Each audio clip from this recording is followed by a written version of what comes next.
Hey guys, this is Yo here with another Survival Mythic Plus commentary video. This is the first video that I made for Season 2 of Dragonflight. So everything is fairly new, fairly fresh, and I'm probably not going to have all of the answers for how everything works or what you need to do to be successful.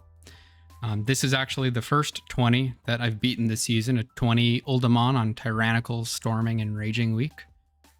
So I've got some cool tech that I think is pretty interesting, some good information for you guys to know. First thing, starting this key, there are critter rats that are around the font of power. If you want to use a pre-pot shocking disclosure, you need to make sure that you kill those rats, or otherwise you won't be able to like pre-meta or pre-shocking disclosure or anything like that. In this first pack, the mobs to watch out for are the geomancers. They are the only thing that you need to really be watching, or the major thing you need to be watching to stop, because they've got a cast called Chain Lightning. And that Chain Lightning is just going to target someone in your party and hit them pretty hard and probably chain off to a couple other people. There are also basilisks. Those are the other mobs that are kind of scary. They cast a personal scale ability. You'll see it coming up with these 3 basilisks over here. And they'll put armor on themselves, which makes physical damage or melee attacks do like reflected damage back to whoever's doing it. So if they have that buff on them, you can dispel it. If you have a priest, pretty cool. They can mass dispel it and makes it pretty easy. You don't have to worry about kicking it or stopping it. You can just focus on those chain lightnings. Information for my setup. My cursor for my commentary is going to be this large inverted color cursor going around. My in-game cursor is going to be that circle that you'll be seeing moving around. That's how I track and make sure I know where my cursor is when I'm right-click holding down to move my camera around. As for our comp, we've got myself on Survival Hunter. We've got a Sub-Rogue, a Shadow Priest, Holy Paladin, and a Bear Tank. Everyone I'm in comms with except for the Shadow Priest. They're just a random pug. So we can kind of communicate a good amount of stuff, but we don't have full communication with the party. We're kind of just winging it. You'll see in terms of routing, the way we came in, and instead of going to the first dwarf boss, the Lost Dwarves, we instead hugged that corner, turned to right, and we're going straight to Bromac first.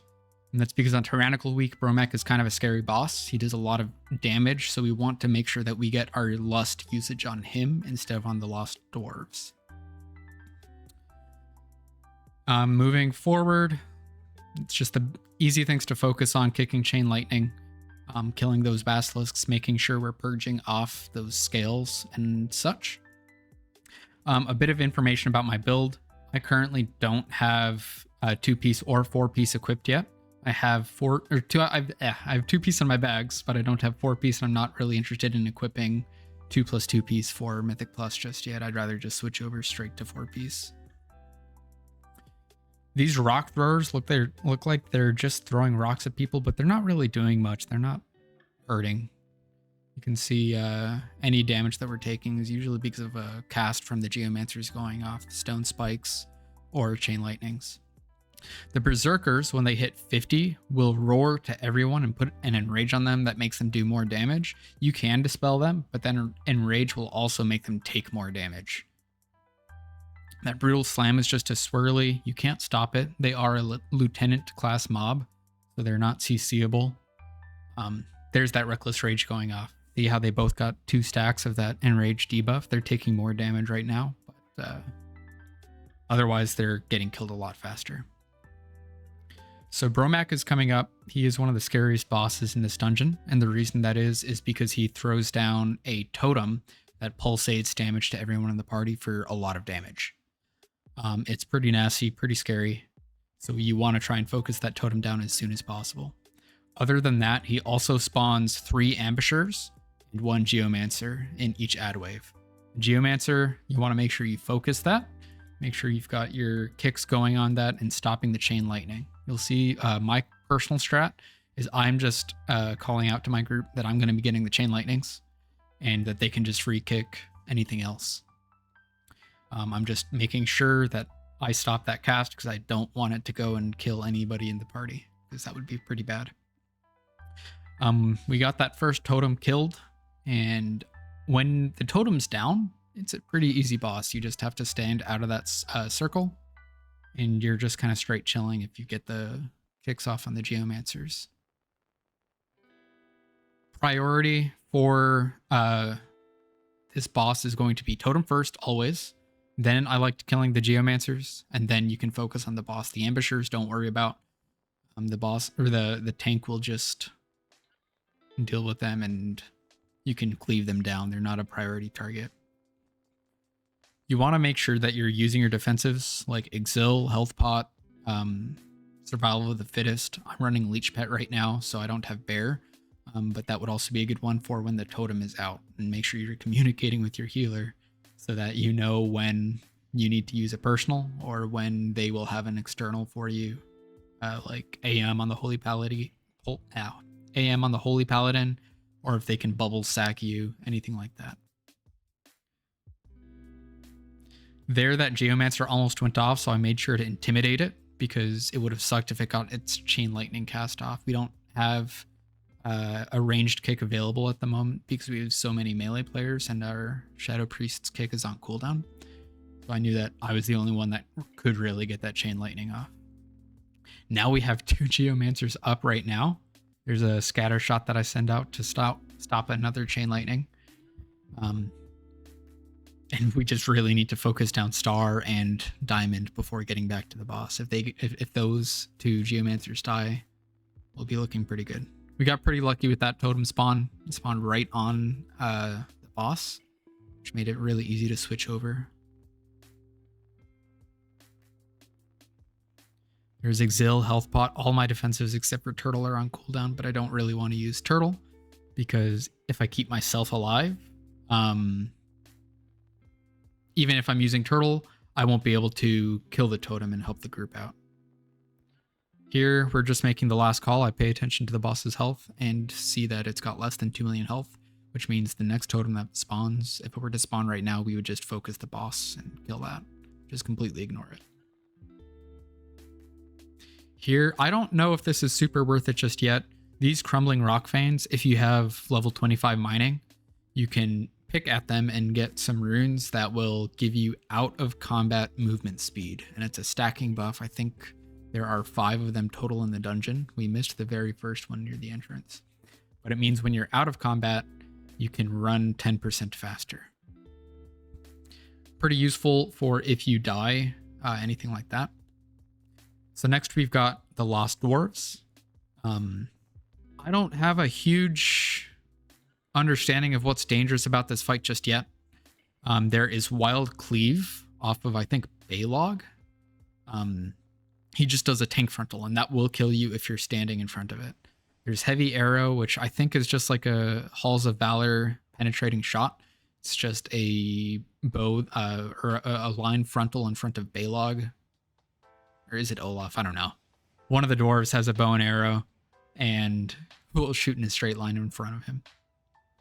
Here they're throwing out their cannonballs. You kind of want to try and keep them out of one of the areas. You want to make sure that you don't just completely cover the room in that lava.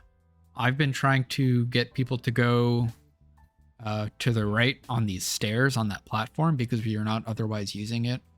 But it really just relies the whole group to be standing together and dealing with that. So it is Baylog with his bow. He also does have the Wild Cleave coming out right now. Olaf has Ricocheting Shield, which gets thrown on someone. I think you can feign death it, but it will just target another player, so it's not super useful. It doesn't even seem to do that much damage in the first place. And then you've got Dagger Throw from Mr. Swift, and he's just doing a random party damage. I don't really have a lot of cool information for these dwarves. It's mostly just cleaving it down, making sure you're using coordinated assault and your AoE rotation correctly. And then just the big thing I've got is don't stand in the tank frontal because you will die and your teammates will laugh at you. I can say that from personal experience. They also don't die at 0%. If you pay attention to the lore in the dungeon, these dwarves are running around with you, so you don't actually kill them. You just get them super low, and then they kind of help you out. Here's that second set of runes that I get, so I can run 20% faster, which is nice because I am playing the Acidic Hailstone Treads as my main embellishment with a Toxic patch. So I'm fairly slow. I've got an 80% movement speed right now. So you will regularly see me just lagging behind the rest of my group.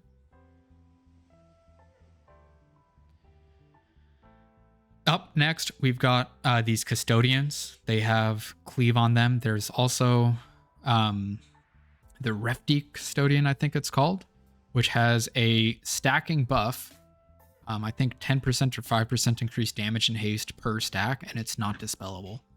You will just keep casting that Jagged Bite on the tank, and if it hits the tank, then it's going to hurt pretty badly because of that stacking buff. Fortunately, it does have a minimum range during its cast time. So if the tank keeps backtracking backwards, it won't actually hit the tank. You can see our bear is just pressing S, walking backwards, and dodging all that Jagged Bite damage.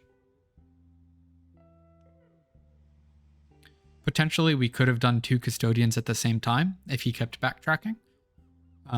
We're still kind of figuring out what kind of a route we want to run. Maybe it's better to skip these guys if they're bad.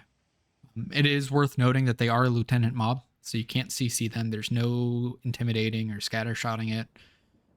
You just kind of have to deal with its mechanics.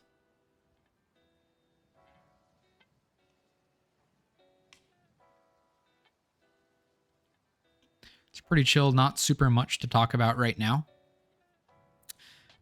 Just a little bit of single target.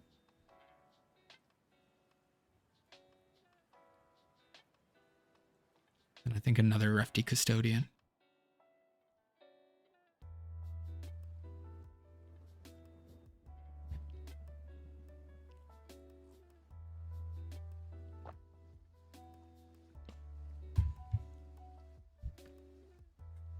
Here we're planning on doing a skip at the very end, so we look about pulling the mobs on the sides. These weavers on the left of me will cast Stone Bolt. They're just regular mob casters. They also have Hail of Stone, which is just a channeled ability that will do party-wide damage. You want to try and use your scatter shots, intimidates, freezing traps, AoE stops if you've got those in your group, to stop those Hails of Stones, because if all of them cast at the same time, especially on Fortified Week, I'm predicting it's going to hurt pretty badly. It is worth noting, since this is the first week of the season, we don't really know what Fortified Week is going to feel like. All I've got is predictions for what mobs are going to be pretty bad. I'm guessing Hail of Stone is going to be really nasty. Those Basilisks are going to be really nasty. Chain Lightning is probably going to one-shot you on a high enough key. And then you'll see later in the dungeon, there are some very, very scary mobs coming up. This will be a pretty tough dungeon on Fortified Weeks. Here we have Sentinel Talondras coming up. You'll notice he's got 2 balls on his shoulders. Those are visual indicators for 2 buffs that he has. You can see it over here, which means he can stop 1 stun from hitting him. These balls, 2 of them drop on players in your group, and 1 of them drops in a random area. And if you walk into them, or if the boss walks into them, they will be stunned like that. And that's how you stop his ultimate power or something like that channel from going off. If that gets off, he's going to get a really big buff, and it's going to hurt really bad. However, it is worth noting, every time he does get stunned, he gets a stacking damage buff right here. So he has 1 stack of it here. He starts with 0, and that's going to make his other mechanics like that crushing stomp hurt pretty bad. It's 5% per stack, I believe. I'm not 100% sure, but I think it's 5%. The last thing to watch out for is on my plater, it'll be this stone, but you'll see just a bleed killing people, absolutely murdering them. Especially if it lines up with that wave of, or that crushing wave, crushing stone, whatever it's called. I don't know all the abilities just yet. There you can see our rogue has it, and he just cheated there even. He only lived because he's a rogue and he just gets to live for free. Titanic Empowerment, that's the channel you want to stop. It's worth remembering. Pretty cool. Not a lot of people know this yet. You can use your own stuns on the boss. So let's say you run out of balls or the last ball is across the dungeon arena. You can use Intimidate and that will stop the charge, or you can, if he doesn't have any inexorable stacks on him, you can just straight up stun the boss. You can see I nearly died right there. That's the bleed on me. I've got my health pot. I just used my exil, but I've got my wall down, my survival of the fittest. I've got my health pot ready. I just used that just because of a single bleed. 4 stacks of that damage buff is hurting really badly. I do believe if you're able to react, there is a projectile that is in the air. And if you can react to that coming towards you, you might be able to pre-turtle that. Otherwise, you could just try pre-turtling it, hoping that you are the person that gets hit by the bleed. And that would just completely immune it and give your healer a lot of time to catch up on damage otherwise. Maybe there's a potential that maybe it's baitable, but I'm not sure. It'd be pretty cool if it was baitable because you'd be able to just straight up nullify on command. But we don't know yet. These custodians have a cleave, just another frontal. It will kill you as a DPS, so make sure you're standing behind them. And then now, yeah, we've just got more weavers. So those hails of stones, we're stopping those. The stone bolts you don't have to kick, but you can. It's free damage to kick it. It's kind of nice. There's a lot of trash this season that feels like you can just pull a lot of it together, which is really nice because the last season there was a lot of very scary trash. So it was pretty scary to pull mobs together at times. But this season I really enjoy how some of these dungeons are set up. So these warders are a new mob that we haven't seen yet. They've got 2 casts, Curse of Stone, and then like an Earthen Shield, I think it's called. And both of them you would want to stop. The Earthen Shield is just a big magic shield that's purgeable. It'll just protect them, do a lot of healing. If you're a priest and you have Dominate Mind, you can Dominate Mind that. And my healer priest that I usually play with was saying that it does a good chunk of her overall. That's pretty cool. You just saw I switched pets to a Cunning pet. And that's because their second cast, Curse of Stone, is a curse that will first off give you a slow, and then after a short period of time will stun you. So if you have a curse to spell, it's pretty easy to nullify that. Our bear is not running curse to spell. He keeps saying that it's pretty hard for him to run. I'm not 100% sure on his talent builds. But we're not playing with a curse to spell right now. What is good to know as a hunter, post haste on your disengage can dispel yourself from that curse. Additionally, your Cunning Pet freedom can dispel someone else from that Curse of Stone. So if you see that curse go out, you see the cast go off, and you don't want that person to get stunned, you can just pet freedom them, and they'll be completely fine. Paladins can also use their normal freedom. Monks can use Tiger's Lust. Anything that dispels a slow will help you out. This Runic Protector, his big thing is Fissure Slam, which puts pools of dirt that will hurt you on the ground. And then I think it was Earthquake, which is just a channel that does so much damage. On Tyrannical week, it's just hurting, especially when paired with the Hail of Stone from the Weavers. This Earthquake hurts so badly. Make sure you're using your defensives and exil and health pot for that if you can. Anything to keep yourself alive. Next, we've got this bug room. Not a super bad room. Just make sure you get a kick on the Seekers. I call out Diamond. We've got our Rogue and our Bear. They all call out their own markers. And if you stop that Sonic Burst, you'll be pretty chill. The crawlers just jump around. You can see it's not really doing anything. Our health bars are not moving. So you can just pull this whole room together as long as your DPS have their kicks called on the bats. Fun room. Nice to use Coordinated Assault. It is definitely worth getting the whole room because you've got a boss coming up. So if you don't get that whole room, then you'll just like kill 2 mobs by themselves. I'm thinking potentially you might be able to pull that bug room with the room previous with that earthquake guy, because there's not a lot going on in that room. There's a potential that you might just be able to add that on pretty easily. This boss, Emberon, is pretty nasty for healers. There are just constant damage, magic damage going out. Since we have a priest, we can mass dispel that, I believe, every other time, and that will help our paladin quite a bit. Otherwise, there are these balls getting thrown out by the golems on the side of the room, and then unstable embers, which is just circles that go on your party teammates, and if you stack them up, you'll get hurt pretty bad.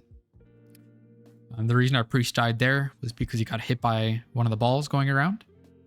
They are pretty nasty on Tyrannical week. They will pretty close to one-shot you by themselves, and if you're not capped, you'll probably die if you hit one.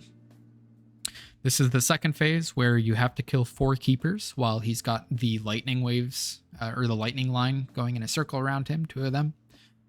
You want to try and stay with your party during this. If you get separated, pulsing damage during this phase might make it pretty tough for your healer to keep you up if you're not on the same side as them. The grouping up as a party is really, really cool.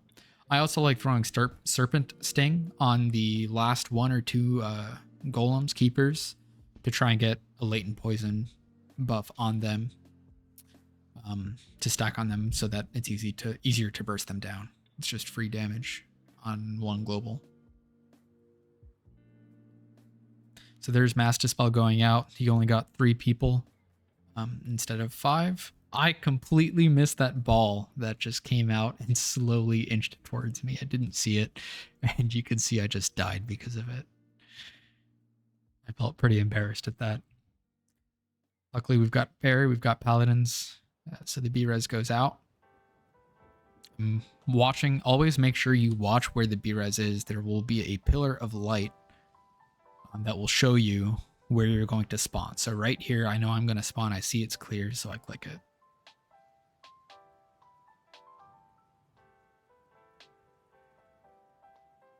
Phases once again. I believe this is on a timer. It's not on health. So you want to try and make sure you're doing enough damage to the boss to keep him down before you're doing extra phases. It's the type of boss where if you lose just a little bit of DPS, you can lose a lot of time because you have to go through this intermission phase completely again if you get a 3rd one. Fortunately, though, Uldaman's not super tight on the timer. There is a bit of leeway on it right now. They actually just shortened the timer on it from 38 minutes to 35 minutes. And even at 35, you still have room for error right now. We're not super geared up, and we still are able to time this dungeon. The last mechanic I don't think I've mentioned just yet is that Searing Clap that came out from Emberon. It's just a frontal on the tank. I don't think the tank can dodge it, but it's just going to be centered on his character, and you want to make sure you're not in it, because you will die. And just try and dodge balls as you can. Here, yeah. Once again, a ball slowly moves towards me, and I clam up and just get hit by it. The priest says I'm so bad just now, but I'm the one thinking that, definitely.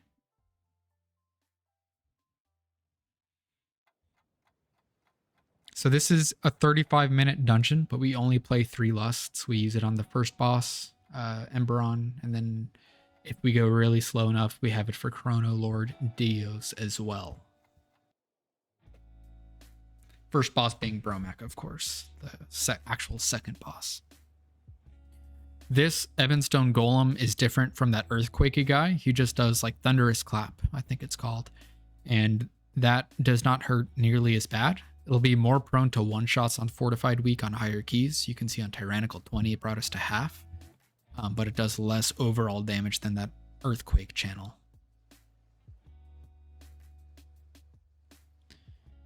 And we've got a couple Weavers. Those are going to be those Hail of Stone channels, making sure we're stopping those. Our priest used, Psychic Scream to stop 2 of them at once. Pretty cool.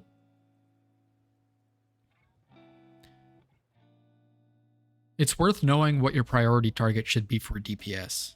Typically, you want to be trying to do damage to the highest health mob, because that will make the pull go the fastest. If you're single targeting and mongoose biting someone with 800k health, you're going to do the key slower than if you're mongoose biting on the guy with the high health, because ultimately you need to kill every mob to progress, and if one mob has high health at the very end, it's going to be slower than if it had low health at the very end. As silly as it sounds, it's something you want to get under your fingers, making sure you're always targeting the right mob to move the key the fastest. Even if it means less overall. We're not trying to win on overall, we're trying to beat the key.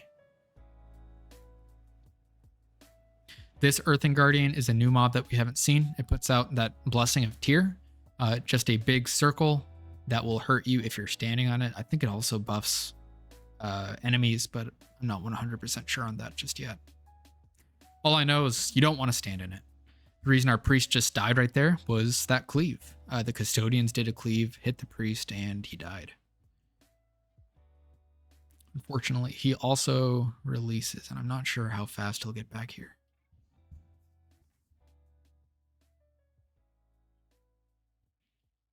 We move forward. We know that these last 2 mobs don't have anything super special, so we can just pull more.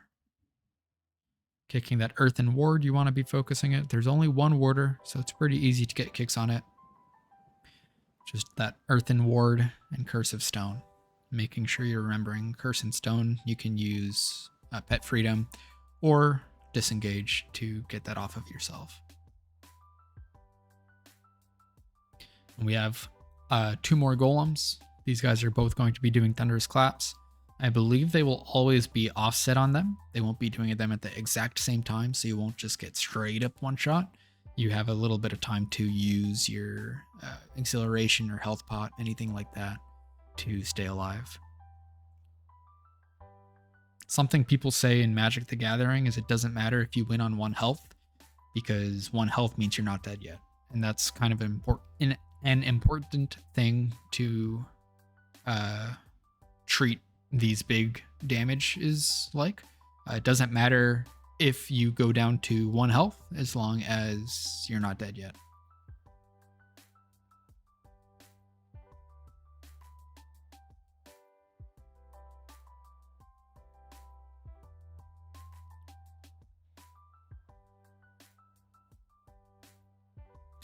Pretty chill room. I think we end up double pulling this because we decide that we're not too worried about the Curse of Stones going off.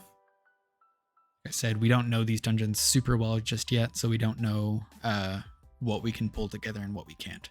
I switched to my Cunning Pet because I know that Curse of Stone might go off and I want to have my freedom out for that.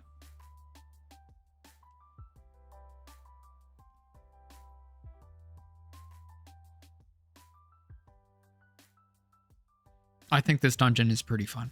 I'm pretty excited to do it later on in the season and see how high it can be pushed. There's just a lot of cool mobs in this dungeon, and I enjoy pulling big.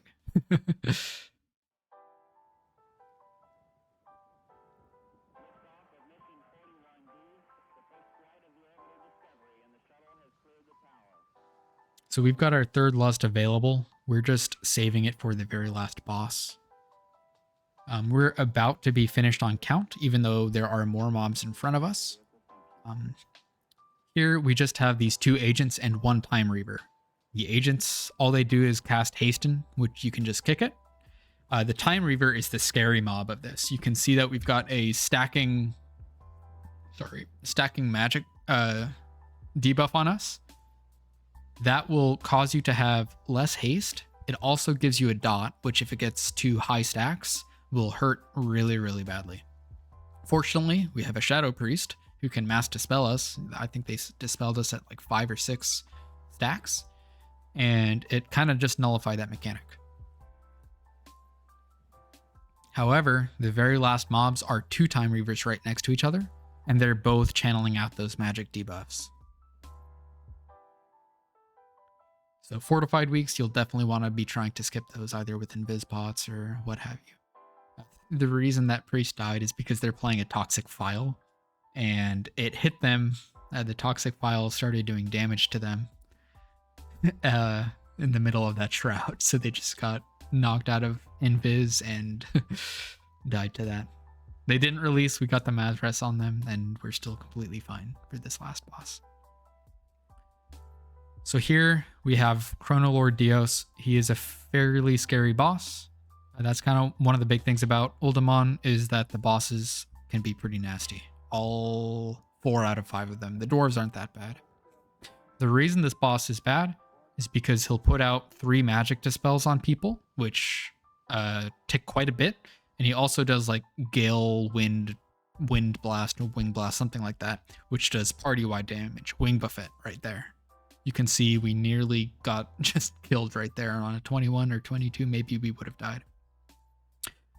I've got my Lust pet out because I'm the only Lust. However, at some point right now, I switched to my Cunning pet. And the reason that is because, like some of the other mechanics in this dungeon, the magic dispel that goes on you includes a slow. And so that slow means that you can dispel it off of yourself with dispel, or with disengage, and you can dispel it off someone else with your pet freedom. So that is a super cool way to help your party stay alive and do more damage, because not only does it have that dot, not only does it have that slow, but it also makes you have like 30% less haste, 35% less haste. So that is hurting your damage as well. So it's really cool. You can disengage every single one off of yourself. And then every other one, I think you can pet freedom someone if you don't have a mass dispel, or if your healer is occupied with healing. During this rewind time flow, you want to be standing in these pools to kind of soak them up and make them a bit smaller. You get a haste buff during this while you're taking that ticking damage. So it's cool to get that extra damage during that phase and try and soak up some of those sand pools and give yourself more space in the room. Lastly, the boss has a tank frontal, like Sand Blast or something like that. I don't know all the names. Sand Breath. I get super close with the names, but don't get them just right. Maybe later in the season, I'll actually remember what the names of these abilities are called. But it's just a frontal on the tank, not dodgeable by the tank, but dodgeable by everybody else. If you stand in that, you'll probably die. The thing to be watching out for is during that wind buffet, making sure your health is as close to max as possible. That's what I'm saving my Exil for. That's what I'm saving my health pot for. That's what I'm saving Turtle for, specifically. If you can help your healer not have to heal that damage on you, you're just helping your party out, because they'll get their health back up faster as well. Oh, so much damage on that one ability, especially when you've got that dot coming out right after.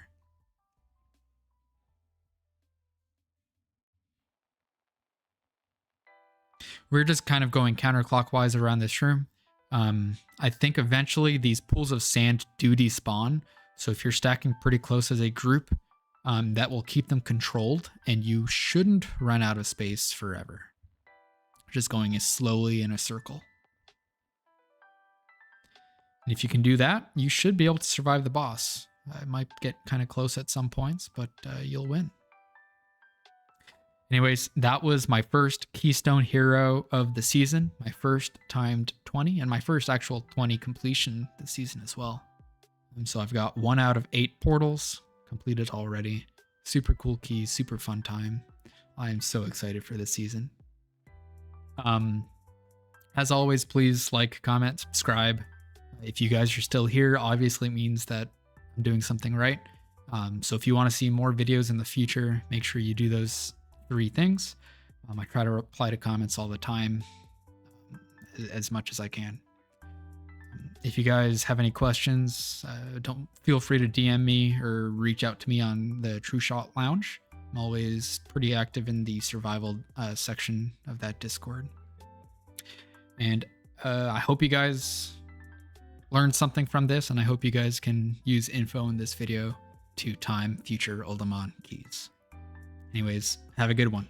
things.